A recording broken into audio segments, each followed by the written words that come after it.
Welcome to the next module of Applying Thoughts. In Module 7, we will talk about developing solutions or decision making. In Module 7, we will understand how to solve the problem using conversion thinking. We have already discussed conversion thinking in the previous module. In this module, we will understand the 4 principles of conversion thinking and how to use the tools like evaluation matrix and point to filter down to one solution that is most applicable to and feasible for you.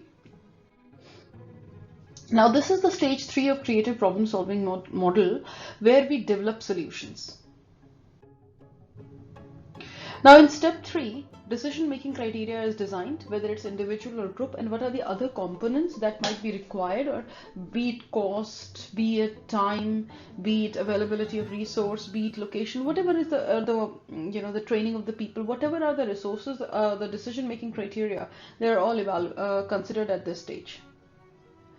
Now, level of complexity and impact is what is discussed at this stage. So when we are looking at decision-making criteria, we are also analyzing the level of complexity and impact because we're dealing with complex and complicated problems. So the solutions may also be varied. So we identify the most feasible solution and then go on to implement that, which we will study in the next module. Now, when we say we identify the most feasible solution, do remember that we are talking about complicated and complex situations or problems. Therefore, identifying best practices or good practices is very difficult. This is a stage where we are looking at emergent practices. Conversion thinking.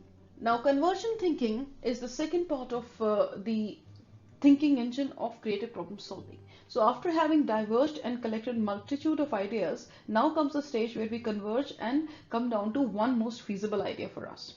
Now there are 4 basic principles of conversion thinking. The first one is affirmative judgment.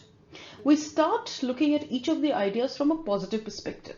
We start analyzing the benefits first, and then we go on to identify the issues and concerns.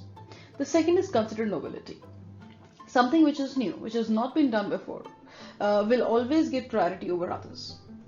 Check your objectives. Now this is where decision making criteria comes into picture. You should be very clear exactly what your vision is, what your objectives are, what your limitations are, and based on that you decide which is the most feasible solution. And be deliberate. So this is a stage where you have to use analytical thinking and very structurally decide which of the solutions works for you. Conversion thinking tools. So there are 2 conversion thinking tools that we'll discuss in this module. One is decision matrix, or also called evaluation matrix, and the other is point. Decision matrix. Now decision matrix, we'll see an example in the next slide, is identifying and listing of all the variables and decision making criteria, weighing of different variables, and it helps involve others in decisions, structured and repeatable. So once the format is ready, you can use this format to evaluate all your solutions to see which of the solutions scores the highest. Take some upfront time to decide on the weighing. That's definitely a part where you will have to spend initial time to decide what are the components on which the decision will be evaluated and what will be the weightage given to each one of them. As you can see on your screen, there is an example of an evaluation matrix. Now this is how an evaluation matrix is designed. On one side of the matrix, we write all the alternatives, and on the top side, we write all the parameters. Now these are 4 sample parameters that I have shown you in this slide. You can create any number of parameters or any parameters that are applicable to your scenario or your situation. Now let's look at this particular scoring, how the rating scale has been designed. Let's take cost for the ease of understanding. Now cost is a component which will, let's assume that you need to resolve a particular situation for which there is a budgeting constraint. So anything which, let's assume, falls into, the ideal will be if you can fix that problem in less than 2 lakh rupees. So anything which, any of the solutions which meets the criteria of less than 2 lakh rupees on the expense or the cost to fix that problem will get a score of 3. That is the highest rating. Now you should need to have designed a scale. So between 3 to 4 will be, let's say, a scale of 2, and anything which goes beyond 4 will be a scale of 1. That is the least preferred score. So similarly, for each of the parameters that you decide in the evaluation matrix, you have to create a weighing scale, and according to that, that weighing or rating scale, the scores are given and the total score is calculated. So the solutions that get the highest score are then further evaluated and picked up on their ease of implementation, or their most reliability, or the most future prospects. And at the same time, you can also apply the next tool, which is called the point. Now point is a tool just like evaluation matrix, which helps you converge the ideas which one is best.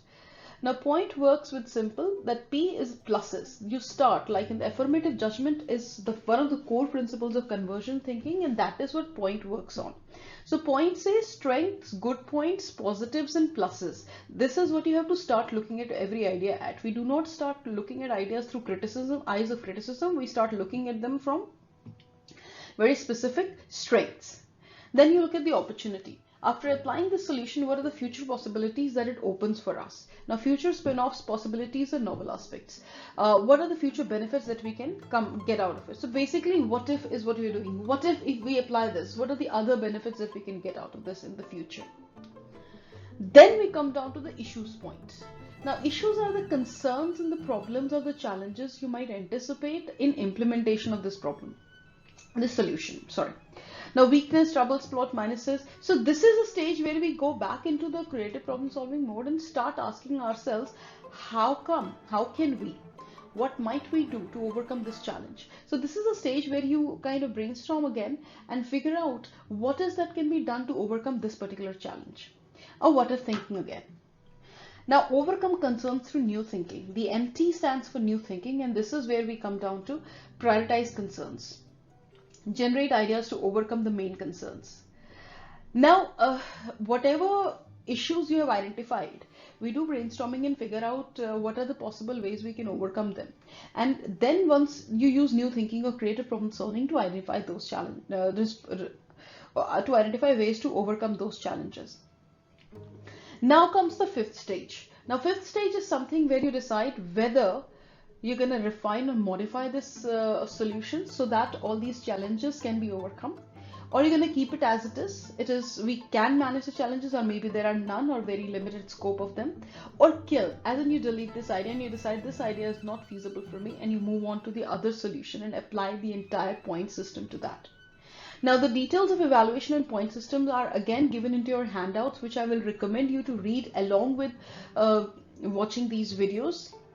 They will help you understand exactly how and further details of how to apply these. Now we reach to exercise 16. Now in exercise 16, what we're going to do is apply these conversion thinking techniques to the case study and help Rajni resolve a problem. Now, which of the decision-making techniques, what you have to do out here is identify out of the evaluation matrix and point system, which of the two techniques would you recommend Rajni to apply? And align the scope and purpose. Which one would you recommend and why exactly? So what will be the benefits of using this particular technique, and why do you recommend her to use this tool and not the other?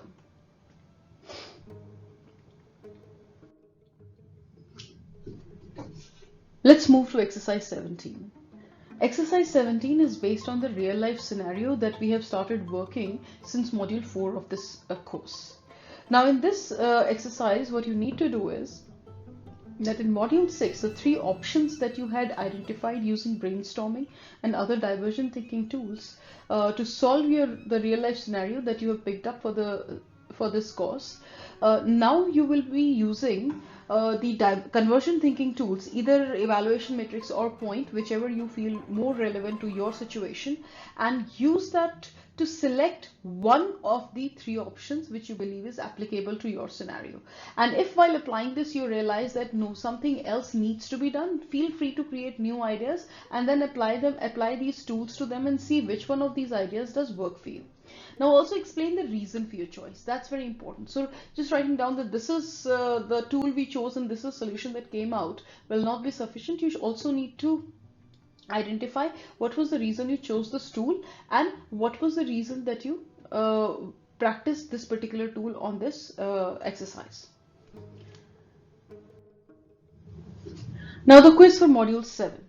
As always, the link for this will be given in the description box. Please complete the quiz. In case of a query or a question, or you need to review some part, go back to the module, review that, go through the handbook, read the content, and once you are ready and absolutely clear on the conversion thinking, this is a very important element of creative problem solving, because this is exactly where at this stage you define and decide the solution that you will be applying.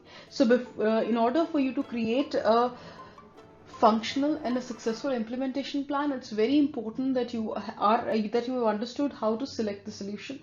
So once you're ready with this module, move on to the next one.